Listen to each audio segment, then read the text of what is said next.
Have you ever believed that love could conquer all? That as long as you have each other, nothing else matters. Liam and Chloe certainly did. Their love story was like something out of a fairy tale. They met, they fell in love, and a year later, Liam was down on one knee. The world seemed to fade away as Chloe tearfully said yes. Wedding planning began immediately, a whirlwind of jewel flowers and cake tastings. They spent hours debating between a rustic barn and a sleek city venue, between a live band and a DJ. They talked about their dreams, their future children, their honeymoon destination. They talked about everything except money. In their bubble of romance, bringing up finances felt crass, almost like a betrayal of their pure connection. They figured it would all just work out. After all, they were in love. Their wedding day was perfect, a sun-drenched afternoon filled with laughter and happy tears. But as they settled into married life, tiny cracks began to appear in their perfect facade. Liam, ever the romantic, loved surprising Chloe with lavish gifts, a designer handbag she'd admired, a spontaneous weekend trip. He saw her showering his wife with affection. Chloe, however, saw the mounting credit card bills. She was more practical, carefully saving for a down payment on a house. What started as small disagreements soon escalated.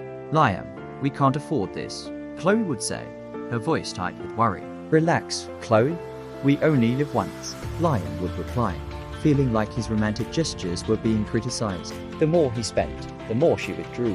The more she tried to control their spending, the more he felt suffocated. The emotional distance between them grew, a silent chasm filled with unspoken resentment and fear. The laugh that once felt so easy was now buried under a mountain of receipts and anxieties. The time bomb finally exploded on a Tuesday evening. Liam came home, beaming, dangling a set of keys. Surprise! I bought us a new car, he announced, expecting Chloe to be thrilled. Instead, her face went pale. That morning, she had discovered their savings account was nearly empty. All her careful planning, all her sacrifices had been wiped out by Liam's impulsive decisions. The fight that followed was the worst they'd ever had. All the unspoken frustrations, all the fears came pouring out. Tears were shed, harsh words were exchanged. And for a terrifying moment, they both thought their marriage might be over. But in that raw, painful honesty, something shifted. For the first time, they were truly talking. Not as a romantic hero and a practical planner, but as two partners, scared and lost. That night, they sat at their kitchen table, not with wedding catalogs, but with bank statements and bills. They laid everything bare, their debts, their incomes, their financial fears, and their dreams for the future. It was difficult and uncomfortable, but it was also a relief. Together, they created a budget. They set shared goals, a house, a travel fund, a plan to pay off their debt. It wasn't a fairy tale anymore. It was real life, and they were finally navigating it as a team. Their journey wasn't over, but they had disarmed the time bomb.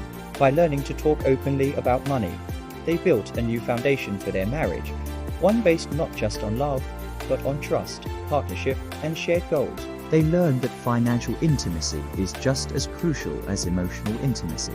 Their love didn't just conquer all, it grew stronger, more resilient, and more real. Because true love isn't about avoiding the tough conversations. It's about having them together. Thanks for watching. If this story resonated with you, let us know in the comments, and don't forget to subscribe for more content that helps you build stronger relationships.